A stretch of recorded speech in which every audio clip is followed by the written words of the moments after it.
This is Corey from World Music Nashville, and you are listening to the business side of music. Success in the music business begins with a dream, a vision. This podcast will give you, the listener, the insight and tools to turn that vision into a reality.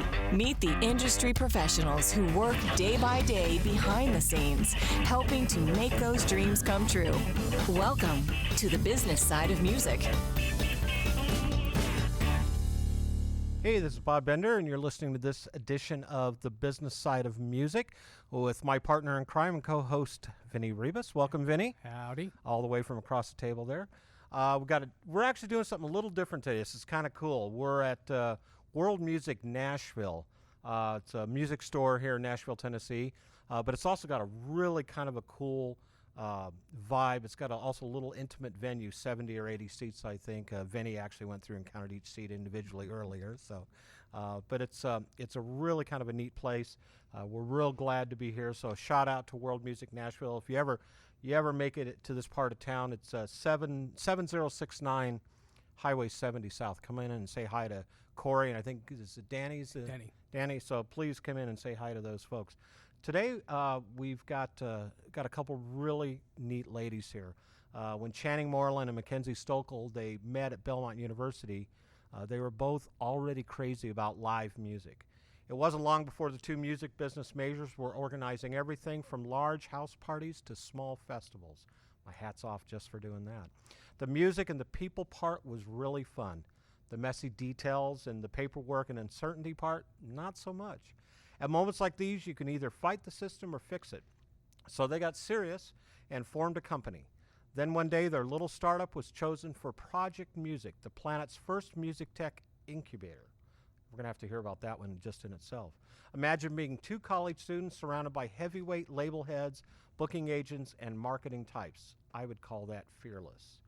The girls didn't get much sleep, but they did get loads of brilliant advice, plus some amazing industry connections who all agreed it was time for a change. The result, Evamore, a disruptive force for good and for good music. 2 years, 7,000 cups of coffee, and maybe a zillion live shows ago, let's welcome Channing Moreland and Mackenzie Stokel to today's podcast. Good to be here. Hey, thanks for coming. Appreciate it. So you two met at Belmont. Yes. How did that work out? Well, so talk about something that's meant to be. We were actually roommates at orientation at Belmont. So both of our first time in Nashville, we had chosen Belmont, didn't know anybody here, kind of walked in at the same time, and they paired us up. You two didn't know each other at all? No, yeah.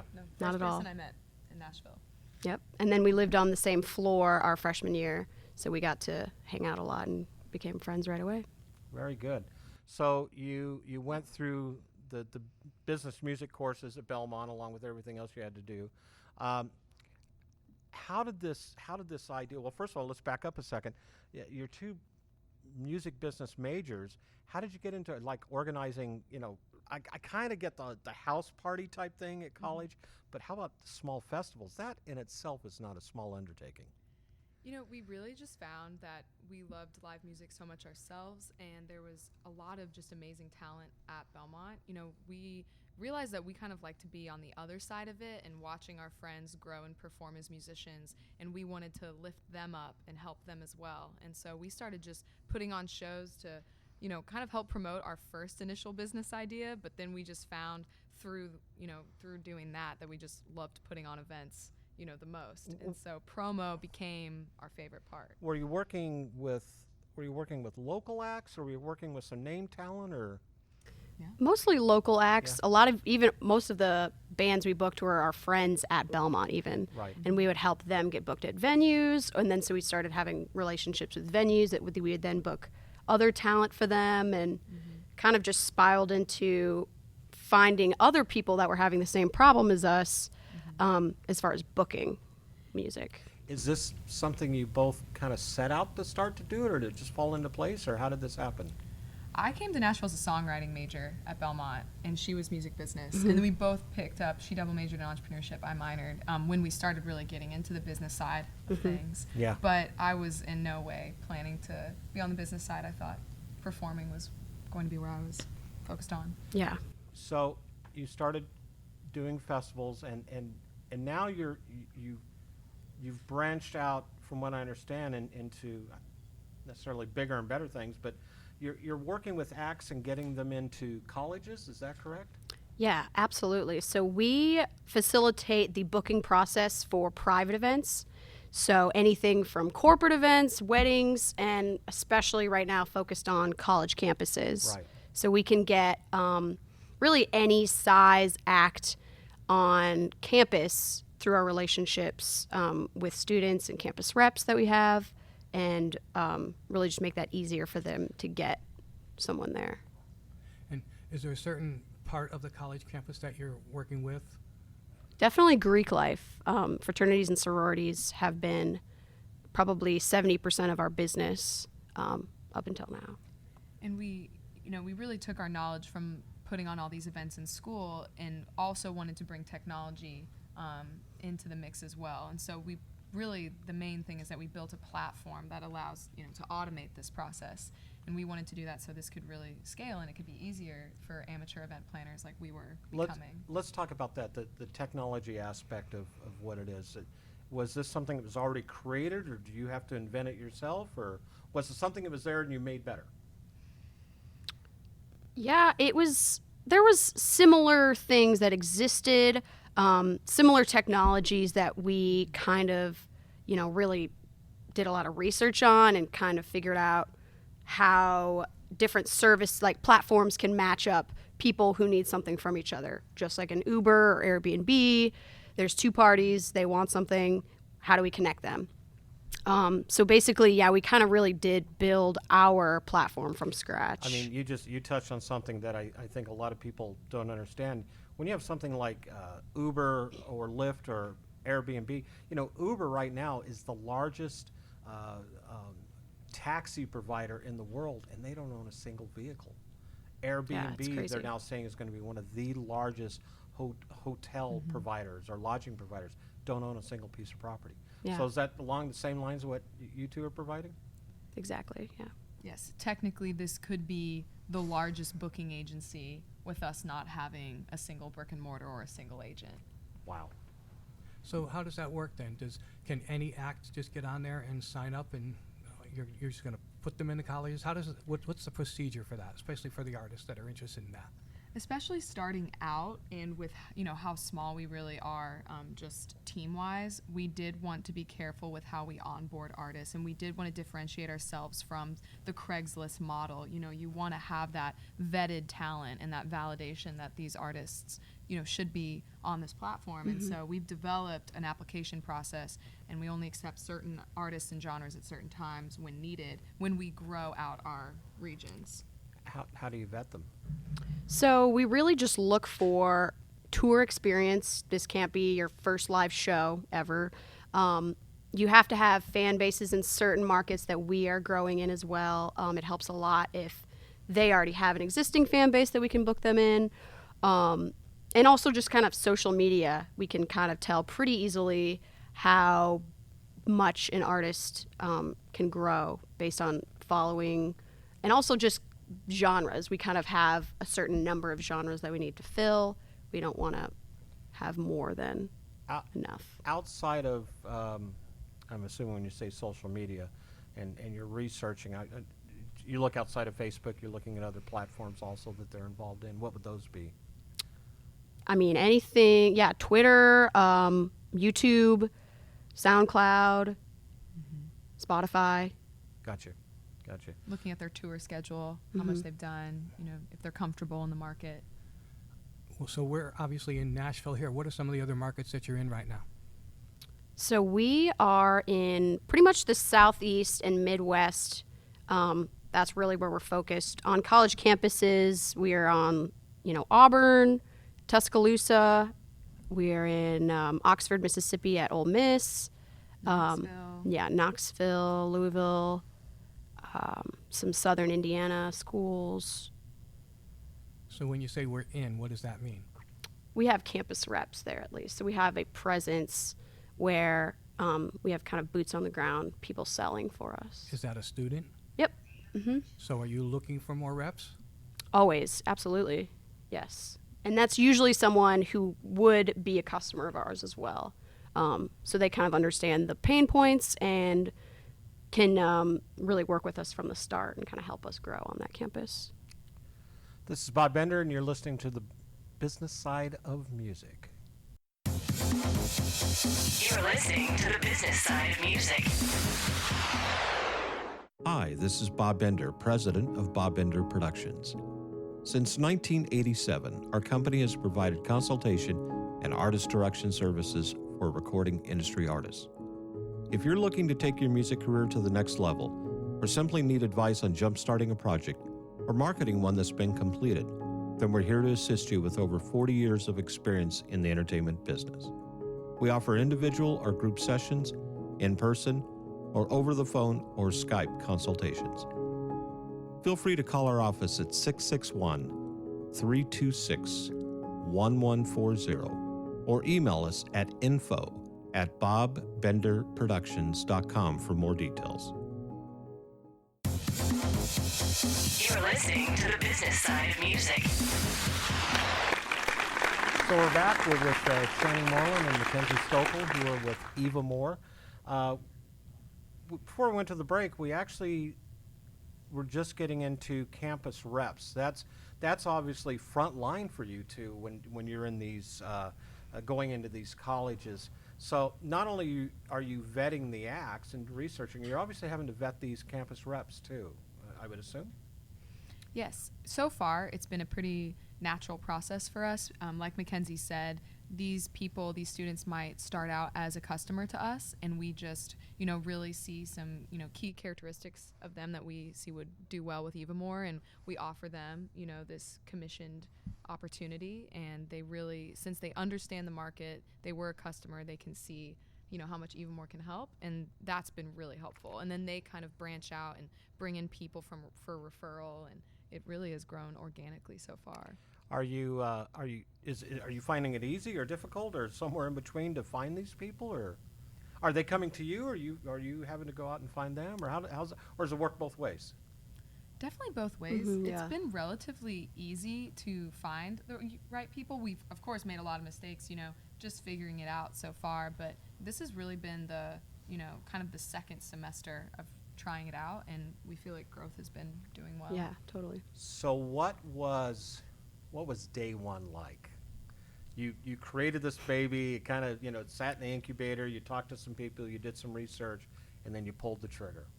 Were you scared to death? I mean, Absolutely, yeah. I mean, it definitely helped that we did start in college, so we weren't totally out there on our own, kind of scrambling, and I mean, there's no way we really could have done it out of college, I think. I think it really helped to still have support of, our classmates and teachers and our parents to be able to really grow this. But then once we went full time when we graduated last May, that was scary, but at least we had a couple of years under our belt at that point. did you, when you went into this, did you have an idea of how you thought it was going to go? Or, I mean, was it just wide open pioneer, go west, young man type thing? How was that? Yeah, it was, I mean, we really went into it. I mean, we started doing something totally different than what we're doing now. We really were just putting on parties. We were booking acts at venues. And I mean, it was not really a succinct business model. It wasn't consistent. There was a lot of, we really just did anything, took any opportunity we could. And now we totally are doing, we're building a website that facilitates relationship building between bands and event planners. Right. So talk about that. What exactly does the platform do? So if you are a private event planner, and I use that term loosely because most of our customers have never planned an event before. That's why they need our help, because they don't know what they're doing. They can go on, you can look through our roster of artists, and if you like somebody, you can just request to book them. Or if you just don't really know what you want, but this is the date of my event, this is my budget, and maybe I want this type of music, you can put those credentials in, and we will give you artists that meet that criteria and are available for that date, and you can then select from there. And it will always remain where the acts are vetted. Yes. Because there are a lot of services out there that anybody can get on. They can just register on there, and you don't know, Right. especially if they're new, because they don't have reviews on there and stuff like that. So Right. that's mainly the differentiator with you, that it's going to be completely vetted, and then when somebody goes on there, they can trust you 100% that they're going to get at least a certain level of quality. Exactly. Trust and reliability are two big things we really care about. We were just working with a customer of ours, and she said she went to a platform that allowed any, artist or musician to be a part of it. And she said she got 150 requests to play her event. And she was just so overwhelmed, she just left and never went back. And we really want to always provide a few solid recommendations that we have experienced, or a campus rep or someone a part of our team has handpicked or touched. I think it's important that when you do put someone out there, that it is the artist that they want. It is that type of talent, because in so many cases, not with all agencies, but with some agencies, we're always kind of given what's available or what's routing. But it sounds like you can tailor-make more what the client's looking for. Absolutely. Good. Mm-hmm. Good. So with that being said, have you had any bounce back or feedback from, for lack of better terms, established booking agency? Have any of them come to you and said, "Hey, what are you doing?" and "Get out of our way," and you're taking our business? And Yeah, well, we were really, really scared of that happening. Being squashed. Yeah, absolutely, by these huge booking agencies saying, we're just not going to let this happen. right. But fortunately, and I think Project Music, the incubator we were in, was a huge help for us there. We were able to make partnerships with these booking agencies rather than compete. So we help book a lot of their developing acts that it might not necessarily be worth it for them to spend a ton of time on, an act under $5,000 or so, where we can really help kind of route their tour and get them booked on campuses, and then maybe while their booking agent is getting them at the club in that town. Right. And then it's also good because we bring the agents leads for bigger events when the customer that we're working with has a pretty big budget and wants like a well-known act. So are you working hand in hand with some agencies then, some of the larger agencies? Yep. So you're developing those relationships? Yep. And we really focus on being a resource for them, like Yeah. Mackenzie is saying. And we really show that we're a feeder program to them with artists, and, just it can go both ways. It can be that, easy feeder program, because they get so many requests for events on campus that just don't make sense for them to focus on. They need to be, yes, there's college departments, but they're even focused on kind of the NACA events, not so much the Greek life events, but it's a huge opportunity for artists to be discovered. So we really work hand in hand. Let's talk about NACA for a minute. I shared the story, I think, with Vinny or a couple of people. I used to represent a major recording act that got invited to perform at NACA. And unfortunately, the egos got in the way, and they were the loudest band that had ever played at NACA, and it literally cleared the room of the talent buyers that were on there. So going to NACA as an artist or as an act, you need to know what your audience is, which is colleges from all over the country. That's something that not only what you two are doing, but the artists, they should do their homework and be heavily invested in knowing what NACA is about. Absolutely. And I think that kind of sums up a little bit about what our vetting process is for artists too. Them knowing kind of where they're going to do well, who they're selling to, helps us kind of achieve that for them. We can't do a whole lot of, we can't really figure it out for you, but once you do know and once you can kind of figure out what your next steps are, we can really help get you booked there. So what kind of acts work best for you? Do you look for every genre and a little bit of everything? Do you do, concert acts? What works best? Yeah, we definitely, we try to have every genre, every type of music represented. So if somebody comes with a very specific idea in mind, they will find it. But we we do a lot of like DJs, a lot of country music, cover bands. But I mean, we have seen a little bit of everything. So, Is there something that you've seen you wish you hadn't seen? Or, I mean, I'm assuming after a while there's a little bit of a clearing process with some of these acts. definitely. Yeah. Yeah. You could definitely say that. Very good. This is Bob Bender with Vinny Ribas, and you're listening to The Business Side of Music. You're listening to the business side of music.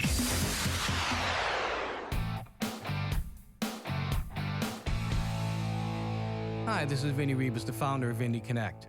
Our goal is to ensure that you have the knowledge, the tools, skills, resources, and connections that you need to develop a profitable and long-lasting career in music. One way we do this is through these Business Side of Music podcasts. I'd also like to invite you to check out Indie Connect magazine, our free multimedia online publication packed with practical interviews and advice from music industry experts. Go to www.indieconnectmag. That's www.indieconnectmag.com. Let us walk with you and guide you every step of your musical journey.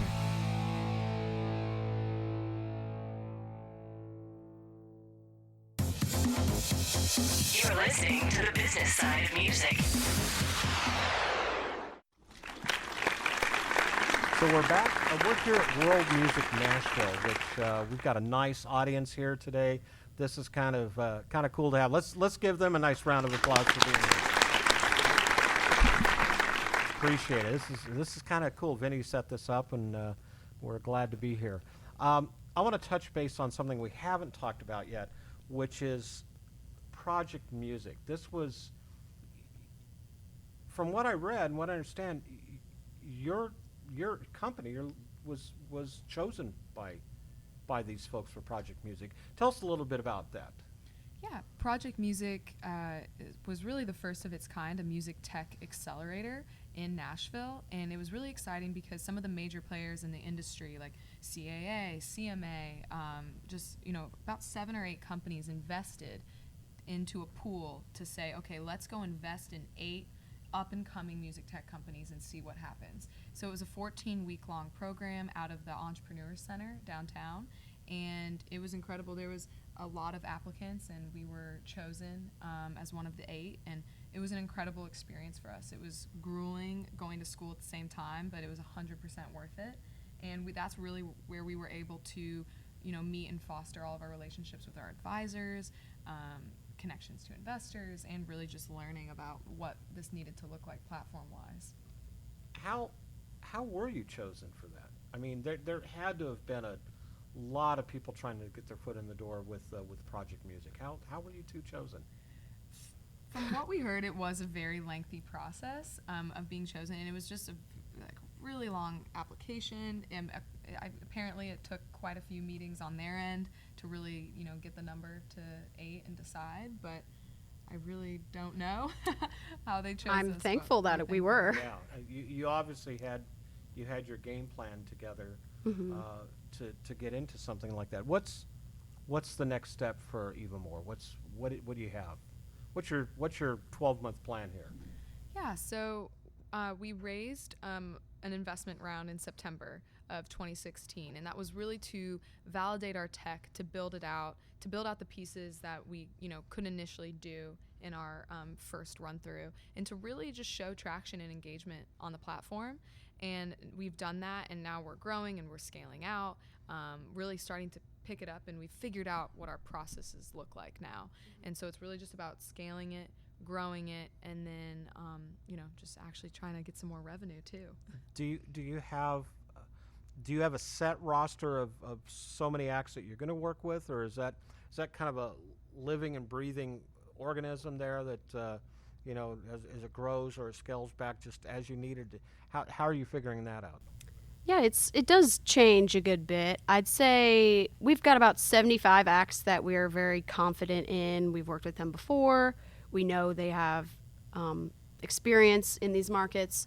And so those are probably going to stick around. But we're always hearing new music that we want to get booked, or even hearing from our customers, oh, we really want to see this act on your site, and we really want to book them. So, yeah, a little bit of everything. If an actor or an artist is already represented by someone else, but they want to do something, through you, how does that work? Are you co-booking with the other representation, or? Yeah, exactly. Yep. So either we will take a commission for finding a artist, like a private event, or vice versa, when they would kind of take a commission for giving us. So yeah, pretty much like a 50-50 split for acts that are booked through agencies. And what we've learned with the larger agencies is when that up-and-coming talent is developing and they're under a certain price point, the agent is really just wanting them to become a part of even more and grow and gain traction. They're not so much worried about, what that looks like, and so we're able to really work together pretty seamlessly.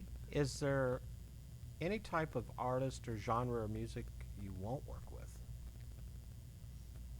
Nope. Someone wants I don't to think book so. something. Yeah, exactly. If somebody wants to book a polka, hip hop, Now that I'd like to see. funk band. Polka hip hop funk band. That would do really well. Hey, either we'll book in it. I Detroit probably or won't listen to it, but I'll book it. Wisconsin, one of the two. Yeah. Yeah. Awesome. Is there anything that's missing on your roster right now?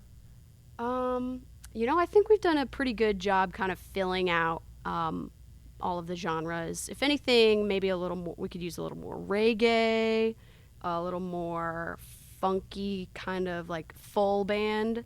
That's what we get a lot of. Yeah, party bands. band. Totally. Yeah, we get a lot of requests for stuff like that. So are you focusing mostly just on campus activity type events these days? Is that where your most of your energy is being driven towards, or are you looking at doing festivals, or or maybe looking to put together the next Bonnaroo, or? Well, we love to do that, but right now our time is really like 70 to 80% of our time is focused on college campus.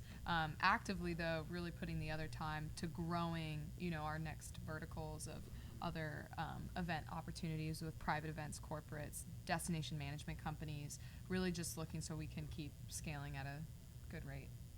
Full-time? This is full-time? Yep. 70 hours a week minimum? Oh, yeah. Yeah. For sure. Lots of phone calls. Uh-huh. Definitely. Very good. How can someone find you?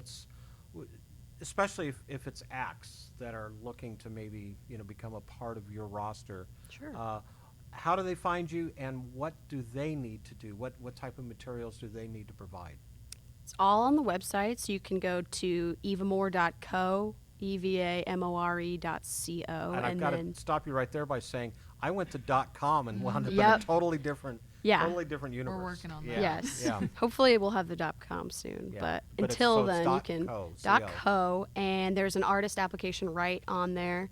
So if artists are interested, they can go on, submit, and we'll get it right away. And Now, do they send you music at that point? so or- they can have links to like a YouTube channel and stuff for us that we can go and see it pretty easily. Okay. But We there's just all that integrate stuff that there. with Yeah. What if they profile. don't have a YouTube channel? Because we're actually going to cover that in a future Mm. podcast here. But what if they don't have something on YouTube? If an What artist, if they say, all I've got's a CD. I'm Yeah. old school. That's all I've got. then probably can't really help you there. Gotcha. You Well, know. it's good to It's one know. of those Yeah. requirements. Yeah. Yeah, you kind of have to have certain, especially for the college demographic, they want to see Live certain footage. social media presence, so, they might not be as interested in somebody. When I was a booking agent, I always wanted to see a live video. Yes, Is exactly. that what you would look for? Absolutely, yeah. That's why we really want to, So you Get the prefer that video. over someone singing with a guitar in the fields? and- definitely, yeah. We Because you want to really- see the audience interact. Yeah, totally.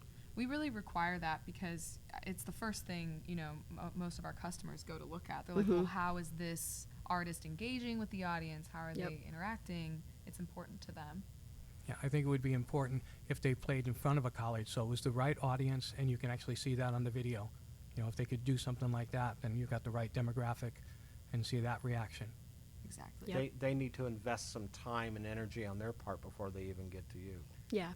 Just what Mackenzie was saying earlier, we definitely, it needs to be both sides. You know, Even More is a resource, it's an addition, you know, it's an add-on to you as the artist, and so we really have to have you put that effort first. Very good. Well, Channing and Mackenzie, it's been great to have you on the podcast today. We'd love to have you back. You know, check back with you in a few months and see where things are at and how things are growing. And you're doing a great job. Sounds like a lot of fun. Congratulations. This is Bob Bender with Vinny Rivas, and you've been listening to The Business Side of Music. The Business Side of Music is the creation of Tom Sabella and Tracy Snow and is produced by Bob Bender for Bob Bender Productions. Co-producer for the show is Vinny Rivas. The Business Side of Music is recorded at Music Dog Studios in Los Angeles, California and Nashville, Tennessee. Production sound design by Keith Stark. Voiceover and promo by Lisa Busan.